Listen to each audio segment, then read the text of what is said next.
Welcome back to What Arty Noobs for General Disturbance. This is a Jagdtiger. It's a Tier 9 German tank destroyer. It's located on the south spawn of Serene Coast, and it's under the command of Red Dog Alpha 1. And this is the first of 3 videos we're featuring from Australia. Yes, that's where Red Dog Alpha 1's located. Game on. Okay, the Jagdtiger. They started requesting for a tank destroyer back in 1942 after they built the Ferdinand and all the other tank destroyers, well, some of the other tank destroyers. But this one was designed in 1943 and they had a wooden mock-up by October of 43. It actually started building in 1944, February of 44. Now the main gun is actually a 128mm. As you can see here, it's capable of 560 Alpha, 276mm pen with standard ammo, and 352mm pen with the APCR. It also has HE rounds capable of 700 Alpha, but only limited pens. You can see it only goes through 65mm of armor. Now it's kind of a boxy structure, and originally the design cues from it actually came from the Tiger 2, not from the standard Tiger. That's what it's actually based on. Okay. Well, he missed that one on the Schwarzpanzer. You can see a Saladin up there as well. It's actually the PaK 44 gun, the L55. So 55 times the caliber length in the barrel. So it's a very heavy gun. And in fact, in order to move this thing about, you had to put the gun locks in. Otherwise, you would severely damage the aiming ability of the gun. So it's very limited. The crew had to work very hard to get the thing ready to move. And after it was ready to shoot, well, you didn't really want to move it about too much if you could help it. So it's only really for aiming that they do that. And it had an aim arc of only 10 degrees either side of the center line. So ideally, you set the tank destroyer up just within that 10 degrees. And you didn't want to engage the gears or move the thing about outside that limits if you could help it. Now, a lot of tank destroyers like the Jagdtiger got taken down because after they'd actually set up, almost got the Saladin, after they'd actually set the vehicle up, aiming in the right direction, they suddenly had to change position because the enemy had managed to outflank them or get around them. Should be able to get a shot on the Ho-Re this time. Yes, he did. 587, which is a high roll.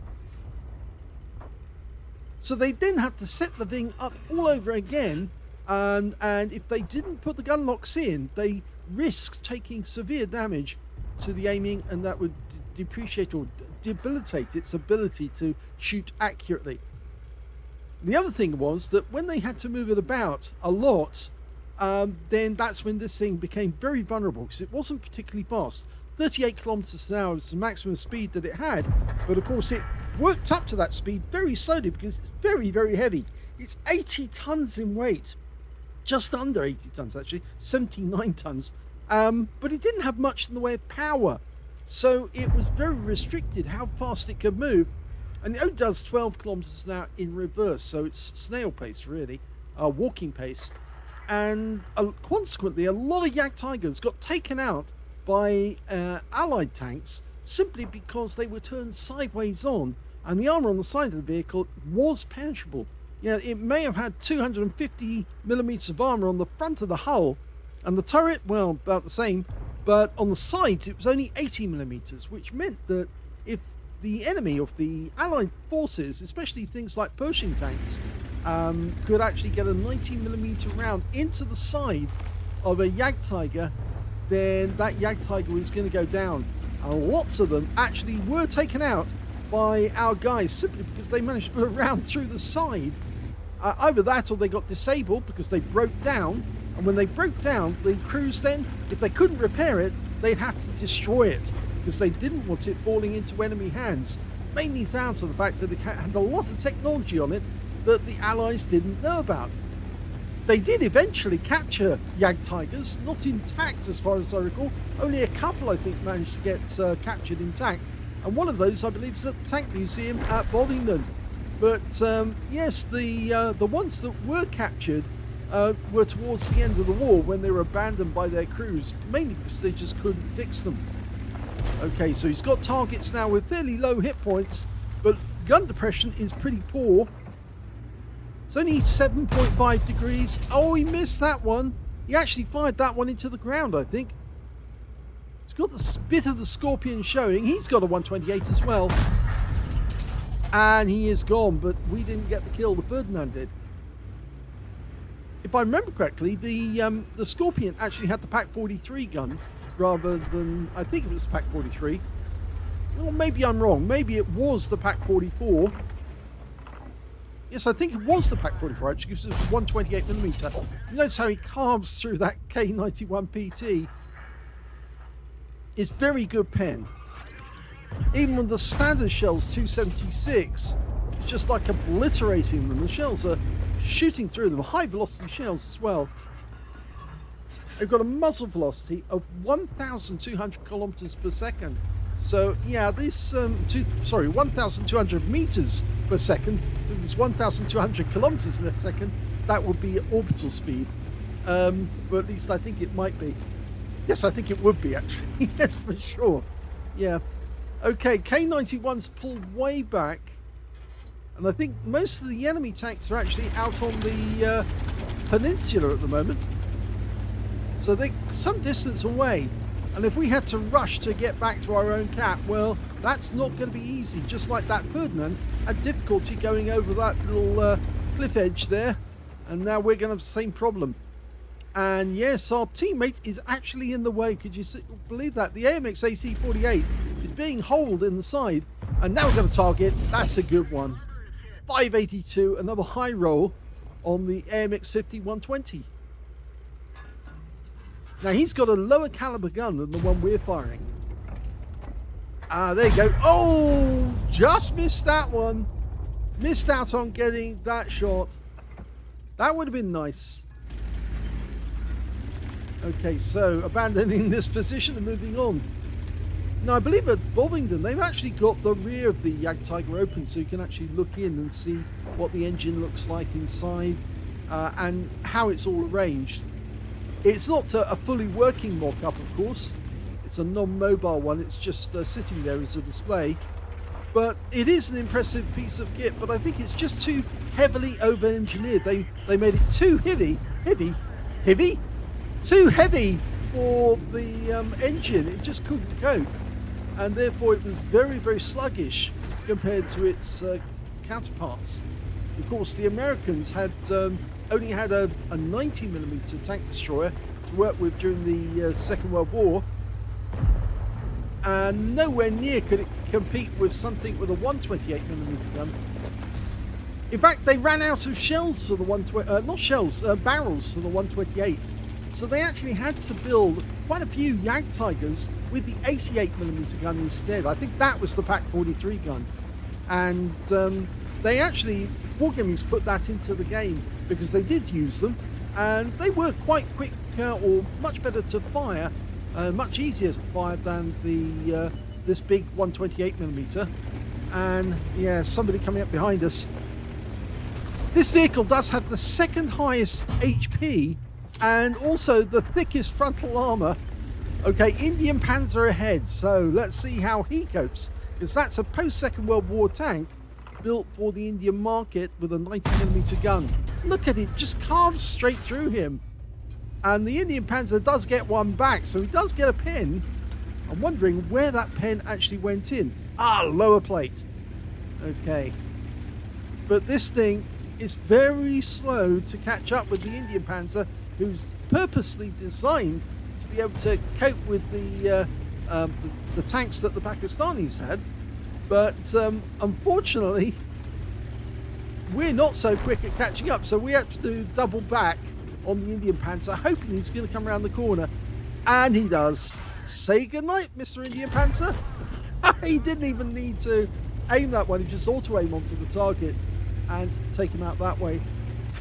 Ow, he takes one in the side. As I did say, side armor on this thing is diabolically poor. Oh, how did he miss that one?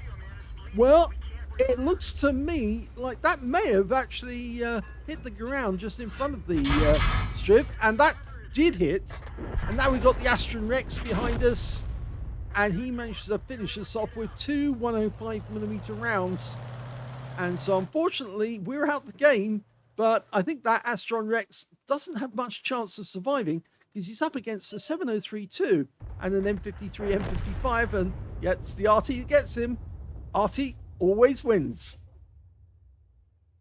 even when it doesn't.